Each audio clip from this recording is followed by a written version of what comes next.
Hey guys, welcome back to Triples with Dip. Today we have the arranged matchup between Iraq Goodness and God of War. Before the matchup we were ranked one above them, but unfortunately after our loss we have basically switched places on the leaderboard. As you can see, they perfect ward us. The final score was 85 to 90. A lot of their Town Hall 10 attacks use the lightning attack strategy.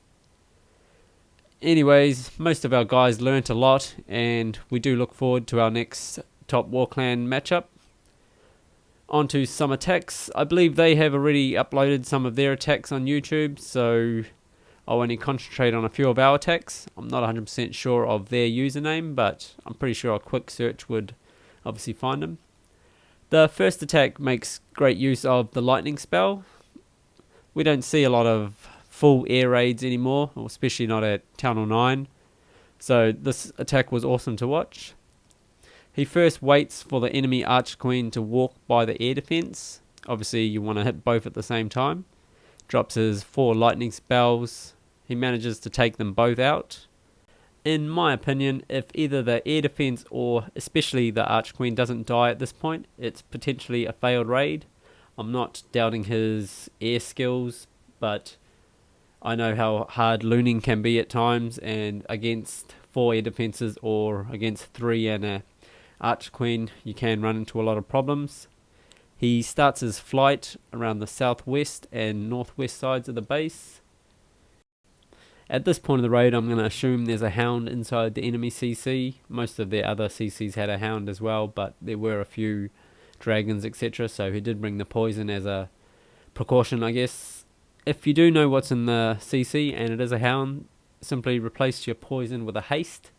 Obviously the haste will help with your loons, get them to wherever they need to go faster. The little puplings take out the CC before the Archqueen gets in range, so like I said, we don't find out what's in there.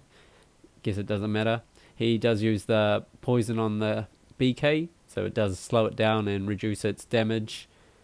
Wasn't really needed at this point of the raid, but great attack all in all. Awesome use of those lightning spells as I mentioned at the start of the raid. The next attack is an Archqueen Walk Goho. There are 2 giant bombs situated where I've circled in red, and more than half his hogs do turn into bacon at that exact spot. I can't imagine that was part of his plan. I'm assuming he thought that the giants he sends in would trigger them off or something like that, but his patience with his remaining, I believe, 8 hogs, in my opinion, saves the raid and basically helps clean up the rest of the lower defenses. He starts his kill squad on this northwest side of the base. A few hogs to help with some of those defenses. Both heroes are dropped. Drops a CC full of giants. The giants are great at taking out defenses one at a time. Well, they're a lot faster than a golem. Assuming his plan was for his giants to path down towards the double giant bombs and trigger those before the hogs arrive. Start some hogs on this west side of the base. They easily take out the defenses. His giants start to path towards the double giant bombs, but by then it's too late, and bang, all his hogs are dead. His giants do survive. The CC Dragon has still been a bit annoying, but his Archqueen eventually takes it down. Unfortunately, the healers that are healing the giants are in range of the air defenses, and they do all go down, but not before healing his giants pretty much up to full. Drops 5 hogs from the south side of the base to take out some of the defenses, and drops a heal on them. He still has those 8 hogs, as I mentioned earlier, and sends them from the southeast side of the base to pretty much finish off the rest of the defenses. If, for example, he did spam all his hogs, he may have no hogs left at this point. Yes, he did have some heals he could have used, but if they all ran into that double giant bomb location, then failed raid instantly. Your heroes are never going to be able to finish off the raid. His giants are still alive, getting healed, and from here, pretty much clean up. Great use of the holding up the hogs and alternative CC, I guess. A lot of Goho players always take a golem. The next attack is an Archqueen Walk but uses the lightning spell and an earthquake spell to take out 3 key, I guess, defenses, the Archqueen, CC, and Inferno Tower. So he waits for the Archqueen to pretty much walk directly underneath the CC, drops his earthquake and 5 lightning spells, takes care of the CC. Now he doesn't have to worry about whatever CC troops were inside the CC. If you weren't aware, by destroying the enemy CC, you do also kill the troops inside. So when his Archqueen eventually comes near the CC, nothing's obviously going to come out.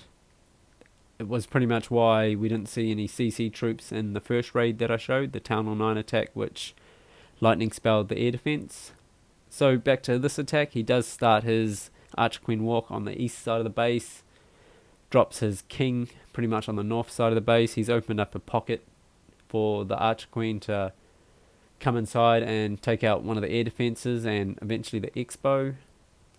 His BK is pathing towards the Archqueen and opens up another pocket or compartment. Both his heroes meet up. This next part of the raid was pretty sick.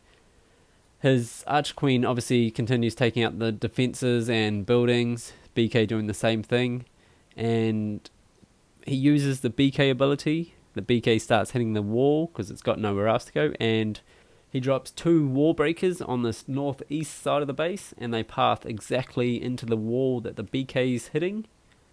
So that opens up the next compartment. The Archqueen, remember, started on the east side of the base and is now pretty much on the northwest side of the base, so a pretty long and awesome Archqueen walk. And he hasn't even used his Archqueen ability. So the next air defense goes down, drops a few minions on this northwest side of the base to help with some of those trash buildings, which can be annoying later when it comes to cleanup. Finally uses his Archqueen ability. She takes out the Expo and starts hitting the Town Hall. Unfortunately doesn't hit the Inferno. Finally starts his flight, sends in the Hounds and Loons from northwest and southwest side of the base. Archqueen does take out that Inferno, and all that's left for the Loons is 1 air defense. The Archqueen does die to the BK, but with this many pups and Loons, nothing's going to stop the raid. I have to say, very impressive Archqueen walk. Managed to walk pretty much around 3/4 of the base, you could say. The last attack I wanted to show was a Goho attack, well, Goho P.E.K.K.A walk, or whatever you want to call it. Starts his tanks on the southwest side of the base, Archqueen behind, killing off the defences behind the wall, obviously. Opens up this compartment on the southwest side. His BK does eventually kill the enemy BK. Archqueen manages to walk towards the southeast side. Nothing's hitting her at this stage because the Arch Tower is still targeted onto his Golem, and drops a poison on the Archqueen, so she has reduced damage output. His BK eventually gets through the wall with all the tanks and takes out the enemy Archqueen. Starts his Hogs on this west side of the base, heals them up. As you can see, both Infernos are targeting all his tanks and BK, so his Hogs are running free around the base pretty much. Speaking of running free, the Archqueen is still taking out some of these defences on the southeast side of the base. Only 1 Inferno left, but they're on, I guess, the opposite side of where the Hogs are, so they aren't damaging his Hogs. The CC Hound is targeting all his ground troops, obviously doing nothing. His Archqueen eventually dies, unfortunately was unable to take out the Wizard Tower, but with only 2 defences left, the Hogs easily take care of those. All that's left now is cleanup. He does have a wizard on this west side of the base, which does help. And the Hogs do jump towards the Dark Elixir storage and take that out. Awesome raid there. Great use of the tanks to obviously negate the damage from the Infernos. Alright guys, that concludes the war between Iraq Goodness. Hopefully next time we meet them, it'll be a different story. I don't really want to get into, I guess, the politics of what happened in the war, who done what attacks, etc. So I'll leave it at that. Until next time, please subscribe, tell your friends, etc. I really do appreciate it, and it does help a lot. And also please click the like button, that also does help a lot. Please look out for my next video. It will be Hebrew Legends vs War Corps, another random matchup. So until then, peace.